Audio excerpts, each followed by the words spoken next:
Dear friends, welcome back. In this video, I'd like to do one machine on the Vulnhub, which is Masashi. The link will be added into the description section below so that you can download and play the machine if you want. Before we move forward, if you don't mind, please subscribe to my channel and leave a like below. You're greatly appreciated. So enough talk, let's just get started. We can switch into the Kali Linux VM. First of all, we need to discover the IP address of target. The utility I'd like to use, as always, would be net discover.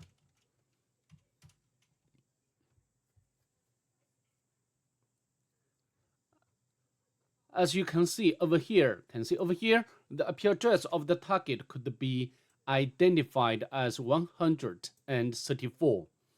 So what we are going to do next, we need to do the port and surface scanning with a map. To save time of this video, I've already completed before. So for now, we just cut out the result of a map scanning. As you can see over here, I use the options like scene scan, the version scan, the default script scan, followed by the -p- to do the full range port scan. And then last option of all is on to output the result into this file. And as you can see over here, the IP address has been changed a bit from the last time I did the machine. So from the map scanning, we can tell that the target has two open port number at this moment. The first one is 22, which is running SSH service, and also the version information, of course. As we know, this version doesn't have any vulnerability. The next one is 80, which is running HTTP service, and also the version information, Apache 2. Also, we can tell that the target has one robots file available, which contains one disallowed entry. Afterwards, we need to manually take a look at this robots file.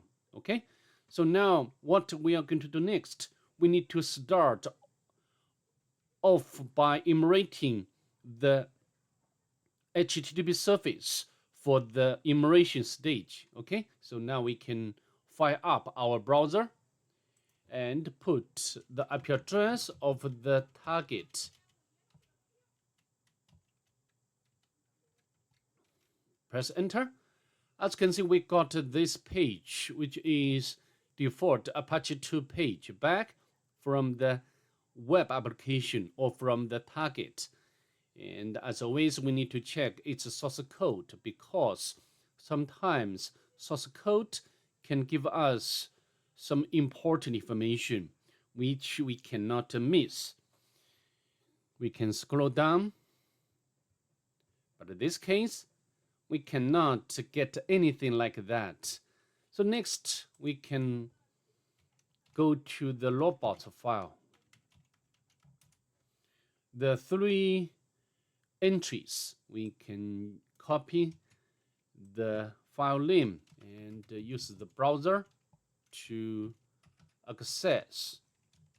Okay, so this, I think this should be the result of the SNMP work. You know, this is very important Kali Linux utility when we try to enumerate the SNMP application or service. Okay, so from here we can know that the Chrome and this Chrome utility, however, also this one, we can know that tftp service.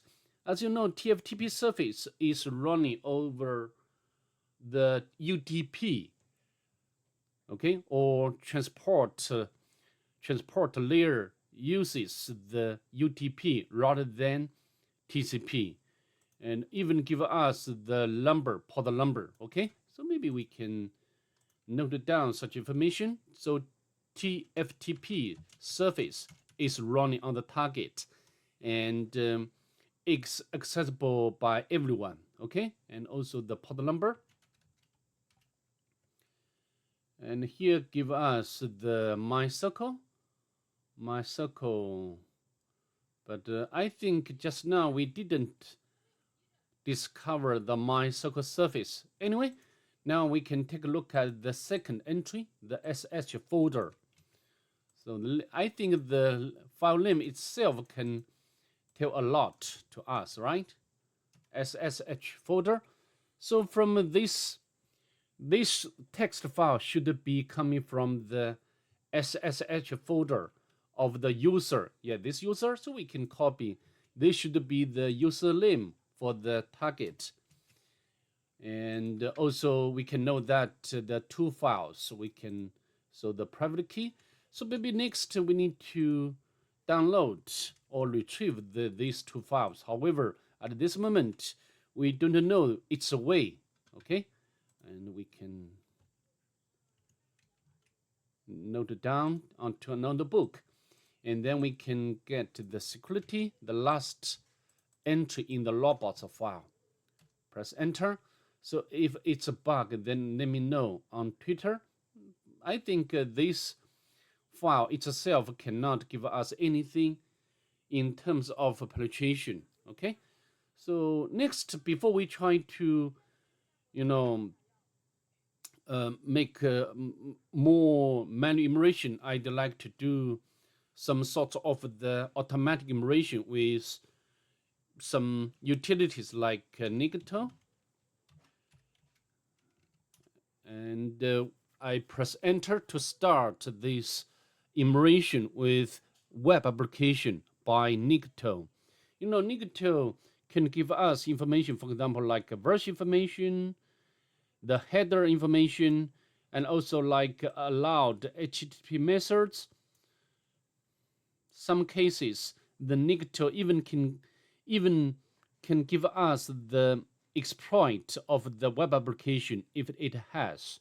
Okay, for example, if the version is particularly vulnerable to some sort of vulnerability, and Nigato can give us such information. Okay, for of course, in this scenario, we cannot get information like that.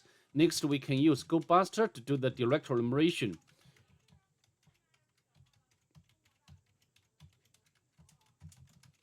And we can use W option to specify the word list. As always, I will use the GoBuster word list to scan or to do the brute forcing. Okay, PHP text file HTML. Let's press enter. Of course, although the GoBuster has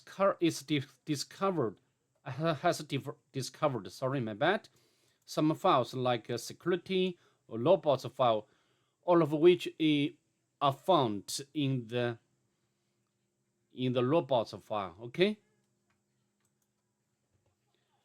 To save the time of this video, I would like to interrupt the GoBuster because the GoBuster cannot discover anything else. I mean, any other directories or files. Okay. So now I think we just know that because although we have already normally the service is running on the TCP. So what we have already done with a map scanning, we just targeting the TCP surface or TCP port numbers, right? However, this is not true for all cases, for all scenarios. And of course, of course, we can use a map to do the UDP scanning. However, the UDP, not like TCP scanning, cannot give us very exact or correct information about the open port number. If the port number is closed, and then the UDP can tell us, yeah, this port number is closed. However, if this port number on the target is open, I think the map cannot give us a certain result. But for this case, for this machine, we have already know that the target is running TFTP service. even the port number. Okay, so now we can use the tftp client, and followed by the IP address of the target and port number. And also we have already know that the target has private key and public key, so we can use the get. Oh, of course we can use the help if you don't know how to use tftp. Many years ago we always use tftp to transfer some files to the network device, for example like a Cisco router or switches. And okay, without off track, now we can get the private key and also the public key, and then we can quit from the tftp. Now then we have already got the private key. In order to use this private key, we need to change its permission setting. So for 000 it's fine. And then we can also, we have already know that the username, right? The username is SV5, and followed by the target IP address. And we need to use the I option to specify the private key. Yes, we want. However, load key error in this one. So password, we do not have a password. Of course, we can use the SSH to jump to convert this private key to the hash. So as you can see, give us the error couldn't pass key file. So it means that the SSH to join 2 cannot identify this file. This is not a hash, actually, so we can get out this file. Actually, yeah, it's indeed not private key, just some information. So if you cannot use the key, then what else can you use?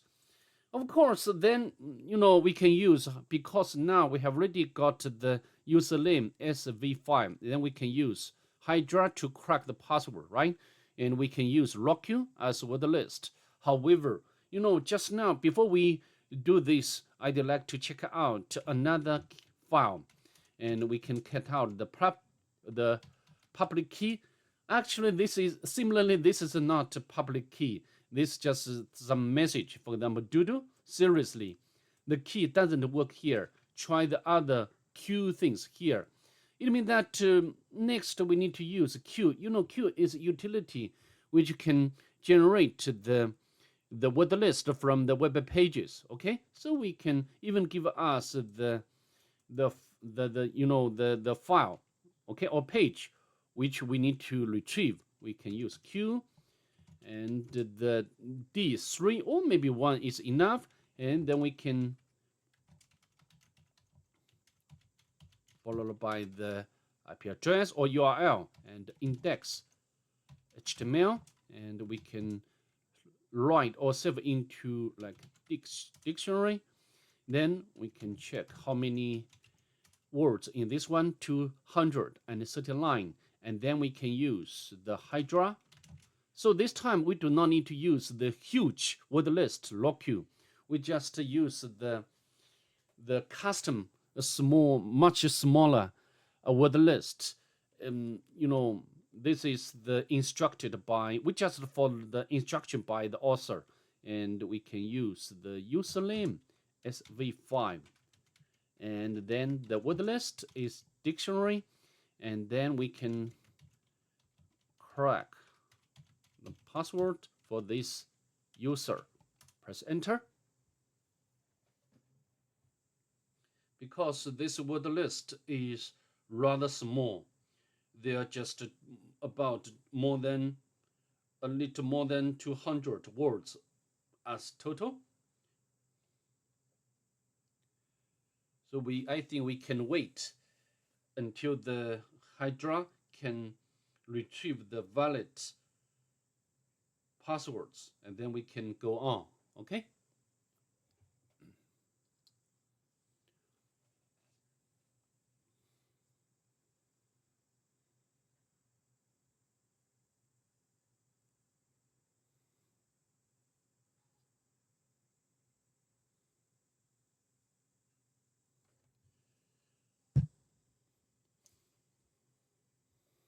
So what I've already done, all of what I'm doing done, have already done maybe is following the some sort of a methodology. Maybe this is my personal methodology. Your methodology is a bit different, but I'd like to stress here the methodology is very useful and important for the penetration. Otherwise, in some cases, we will miss some, we will get lost and miss important information.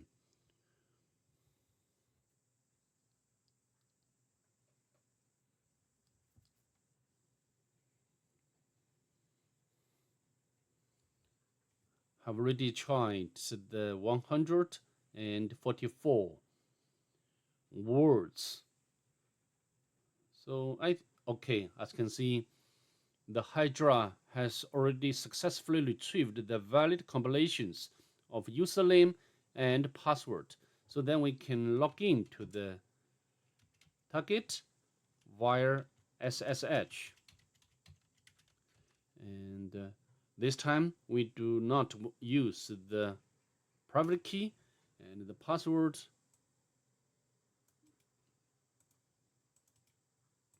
Press enter. It does work. And then I think we can get the user flag.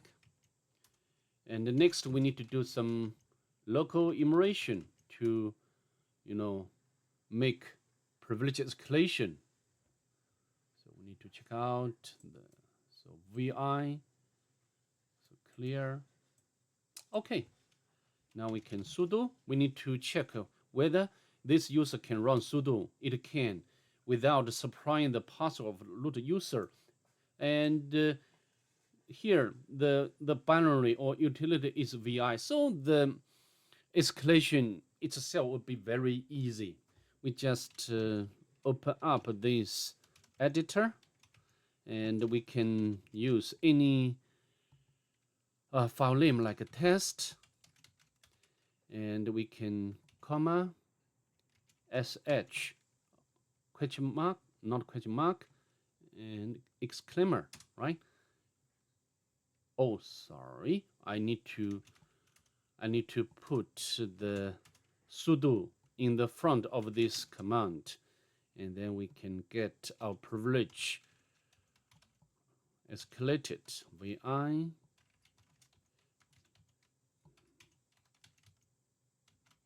Okay, so now we can do the same thing.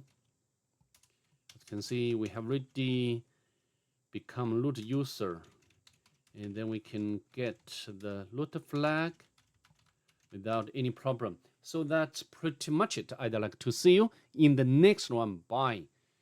Please